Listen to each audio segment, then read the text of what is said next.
पहली यात्रा हुई, लगातार ये कहा गया 3 राज्य कांग्रेस के हाथ से निकल गए। दूसरी न्याय यात्रा अब चल रही है और पिछले कुछ दिनों में उदित राज जी, कांग्रेस ने जितने अपने प्रतिभाशाली नेता खोए हैं, जिनका जनता से कनेक्ट था, उनकी लिस्ट बाकी किसी पार्टी से कहीं ज्यादा है। गुलाम नबी आजाद चले गए, हेमंत बिस्व शर्मा आज बीजेपी में मुख्यमंत्री हैं, अशोक चव्हाण गए, प्रमोद कृष्णम को निकाल दिया गया इसलिए कि वो राम मंदिर के उद्घाटन समारोह में चले गए थे, मिलिंद देवड़ा भी छोड़ के चले गए हैं, जितिन प्रसाद बहुत पहले चले गए थे, ज्योतिरादित्य सिंधिया कब के चले गए, कमलनाथ अभी कयासों को ही जन्म दे रहे हैं, मनीष तिवारी के बारे में बातें आने लगी, खैर उनके ऑफिस की तरफ से स्थिति स्पष्ट हो गई। एक के बाद एक इतने सारे अगर नेता आपके जा रहे हैं तो फिर बचा कौन न्याय के लिए आगे बढ़ने में? अगर आप पूरी ताकत से खड़े ही नहीं रह पाएंगे तो कमजोरी तो आपके नेतृत्व में आई ना उदित जी। एक कमी जरूर मैं कहता हूं पार्टी की थी। पार्टी ने जिसको देना शुरू किया, देते गए देते गए देते गए देते गए, इतना ज्यादा दे दिया और इनको इतना देने में पार्टी कमजोर हुई। अब कमलनाथ जी को पार्टी ने क्या नहीं दिया भाई, अशोक चौहान जी को क्या नहीं दिया, बाप को मुख्यमंत्री बना दिया, खुद भी मुख्यमंत्री रहे। अरे बीजेपी में क्या मिल जाएगा भाई? अरे कौन सा, वहां तो दो ही आदमी को सम्मान है, बाकी तो पद प्रतिष्ठा दे जरूर दिया। वो आईएएस अधिकारी चला रहे हैं, जैसे एक राजस्थान में चीफ मिनिस्टर इन्होंने बना दिया, 15-20 आईएएस रख दिया है, पीएमओ आईएएस से काम ले रहा है। यहाँ मंत्रियों का, एमपी मिनिस्टर और चीफ मिनिस्टर का कोई मकाम, यही सवाल तो जनता भी पूछ रही उदित जी कि क्या मिल रहा है कांग्रेस के वरिष्ठ नेताओं को? कांग्रेस तो छिन्न भिन्न होती जा रही है। देखिए ऐसा है कि मैं जानता हूं इस बार कि कई लोग ऐसा होता है कि जेल जाने के बजाय बीजेपी में जाना चाहेंगे, कुछ लोग ऐसा होता है कि यानी उन्होंने ऐसे काम किए हैं कि जेल जाने का डर है।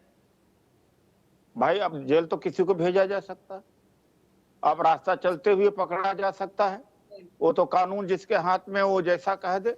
अब अडानी के खिलाफ तो कुछ हुआ नहीं, आप छगन भुजबल की ईडी में फाइल गायब हो गई और 70,000 करोड़ रुपए का घोटाले का आरोप मोदी जी ने लगाया था। शुभ जी बहुत हंस रही है इस वक्त। शुभ जी मैं आपके पास भी आऊंगा क्योंकि अरविंद केजरीवाल जी ने भी आरोप लगाए थे, मैं आऊंगा। शुभ जी आपकी हंसी बहुत अच्छी है इस वक्त। उदित जी अपना जवाब पूरा कीजिए। आप ये बताइए, मोदी जी ने कहा है, मोदी की गारंटी है 70,000 करोड़ का आरोप जो एनसीपी के ऊपर, अजीत पवार के ऊपर लगा हुआ है, जेल भेज कर रहूंगा। 3 दिन के बाद 4 दिन में डिप्टी चीफ मिनिस्टर बना दिया। ऐसे में भी सवाल करते हैं आप लोग। सारे भ्रष्ट भर लिए गए भाई, चाहे आप शुभेंदु अधिकारी हो, चाहे हेमंत बिस्वा शर्मा हो, चाहे छगन भुजबल हो, चाहे प्रफुल्ल पटेल हो, चाहे अजीत पवार हो, चाहे नारायण जी, और कितने भ्रष्ट हैं जो अभी जा सकते हैं बीजेपी की तरफ? आप उनकी भी लिस्ट बताएं। नहीं, इनको बीजेपी ने भ्रष्ट कहा था ना भाई, उन्हीं भ्रष्ट को लिया ना। सवाल आपको पूछना चाहिए कि जिनको भ्रष्ट आपने बनाया था उनको ही क्यों ले रहे हैं आप? चलिए यही सवाल आपसे पूछ लेता हूं कि उनको क्यों ले रहे हैं। उपाध्याय जी से पूछो, बीजेपी से पूछो। चलिए बीजेपी से पूछूंगा क्योंकि अभी आप है ना उदित जी, आपके लिए एक मौका भी है क्योंकि मुद्दा आपसे जुड़ा है तो ज्यादा जवाब, मेरे उम्मीद है मेरे पैनलिस्ट इस पर ऐतराज नहीं करेंगे। प्रधानमंत्री ने आज एक बहुत खास बात कही, कांग्रेस के पास वैचारिक विरोध का अब साहस बचा ही नहीं है। उदित जी, वैचारिक विरोध का ही बात है, तभी पार्टी टिकी हुई है। 138 वर्ष की पार्टी है।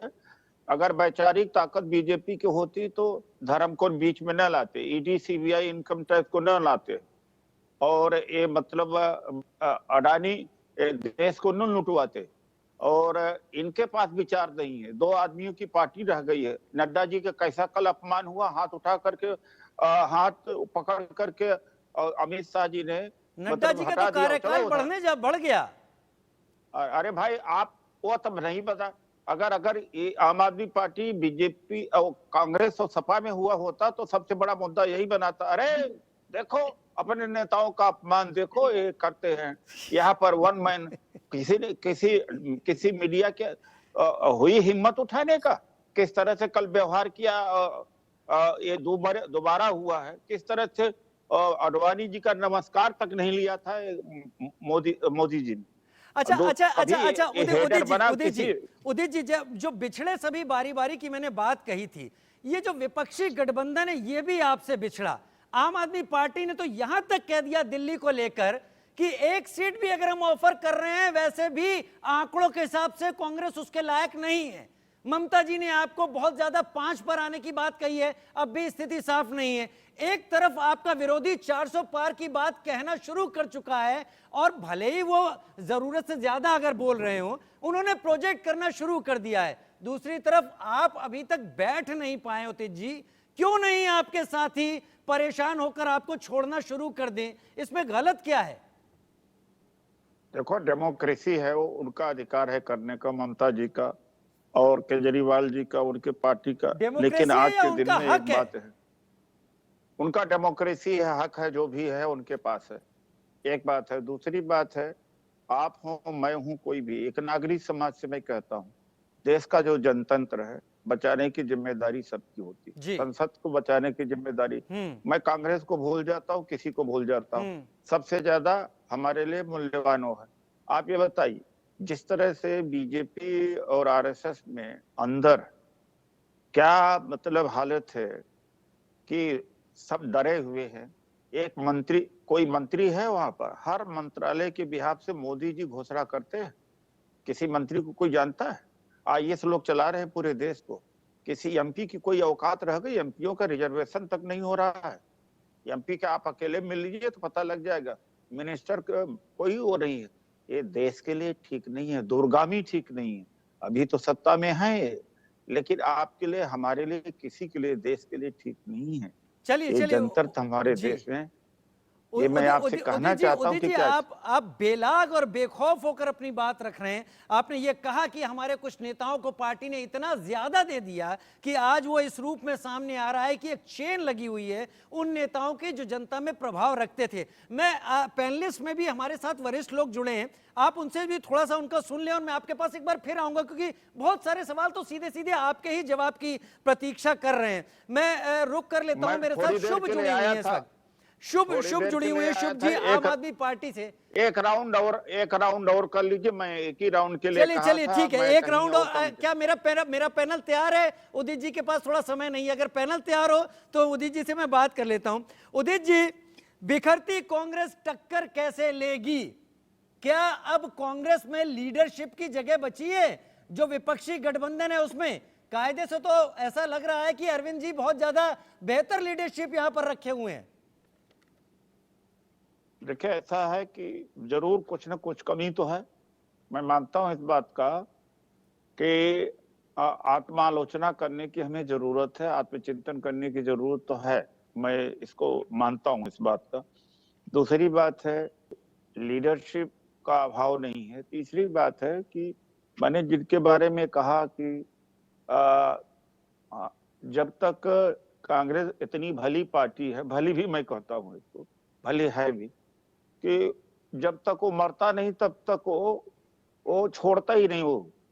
जबकि क्या होता है यहाँ तो रिटायरमेंट कर दिया जाता है। अब शिवराज सिंह चौहान जी के यहाँ, अब जिनको 80 से दिया जा रहा है, कमलनाथ जी को 80 से दिया जा रहा है। एक एग्जाम्पल मैं दे रहा हूँ, अगर रिसफलिंग हुई होती, औरों को मौका होता और लीडर आए होते तो पार्टी कमजोर भी न होती और ये भी कंट्रोल में रहते। अब जनता बहुत इनके पीछे नहीं है, ना चौहान जी के पीछे है, न इनको जो भाग के गए बहुत ज्यादा पीछे नहीं है। जनता गांधी परिवार को, जनता कांग्रेस को मानती है। और दलित जो है इनका जनाधार है। दलित जानता है कि कांग्रेस ही हमारी भला किया। मुस्लिम भी जानता है, अब जान गया है काफी हद तक। सेकुलर लोग जानते हैं कि कांग्रेस ही एक ऐसी है जो लिबरल व्यू सबको लेकर के चलती है। तो लीडरशिप जनता जिसके साथ है, और जो आप परिणाम आने दीजिए, देख लीजिएगा। अच्छा कई बार उदित जी, बड़ा सुहावना एक लगता है। सवाल बताइए, बहुत ज्यादा चर्चाओं का विषय है। अरविंद केजरीवाल जी, आम आदमी पार्टी के पंजाब के मुख्यमंत्री भगवंत मान पूरे परिवार के साथ रामलला के दर्शन करने के लिए गए राम मंदिर में, वहां दर्शन करके आए। एक प्रमोद कृष्णम उद्घाटन के समय चले गए, आपने उन्हें पार्टी से ही बाहर निकाल दिया पार्टी विरोधी गतिविधियों के लिए। तो वो तो यही पूछते फिर रहे हैं कि मेरी गलती क्या थी। तो क्या राम से दूरी इतनी बना ली है कांग्रेस ने कि अगर कोई आगे बढ़ेगा तो उसको पार्टी से बाहर का रास्ता कर दिया जाएगा? इससे बेहतर तो आम आदमी पार्टी है जिसने अपनी बात को भी रखा और दर्शन करने भी गए। देखिए, धर्म को इतने संकुचित में सीमित कर दिया गया है। राम कण-कण में है कि नहीं?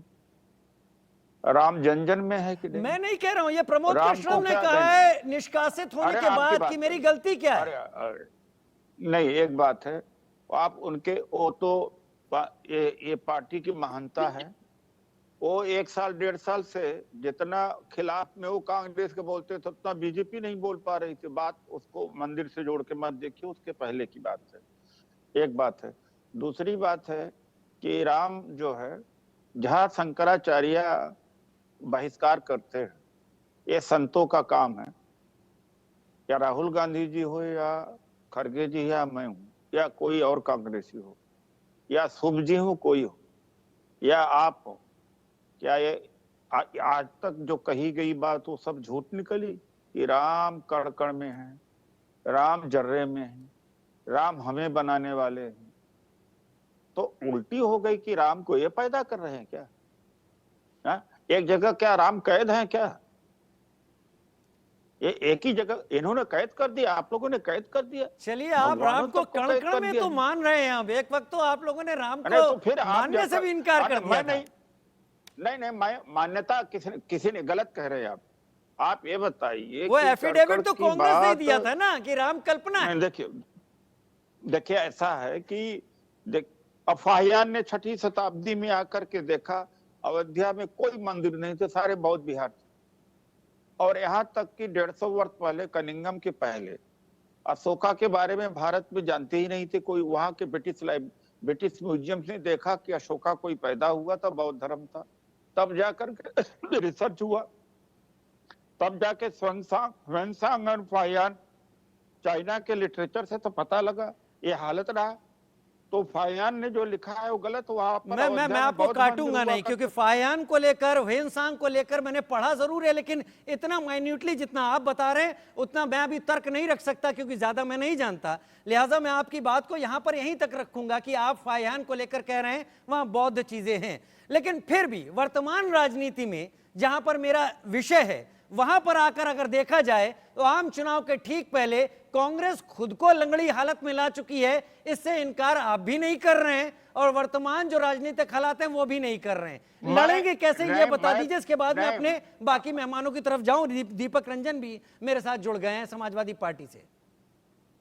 देखिए ऐसा है कि ये बीजेपी कह रही लगड़ी हालत, मैं कह रहा हूं बीजेपी की लगड़ी हालत है।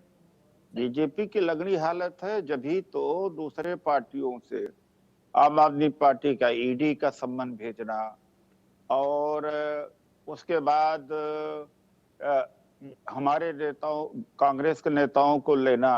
अगर इनके पास नेता होते तो कांग्रेस के नेताओं को क्यों ले जाते भाई? अरे जो देखिए उदित जी जो नहीं, बहुत बेहतर होता है वर्तमान अरे, माहौल में, नहीं, हर देखिए, कोई उसे अपने पास रखना चाहता है। तो अरे भाई, अच्छे लोग जिसने आपके कोई जा रहे योगदान हैं। नहीं, कोई जिसका योगदान हो, अशोक चौहान का क्या योगदान है बीजेपी को बनाने में? चलिए ठीक है। एक आरएसएस बीजेपी के कार्यकर्ता जो अपने खून पसीने से पार्टी को सींचा था, उसको राज्यसभा भेज देना चाहिए। ठीक है।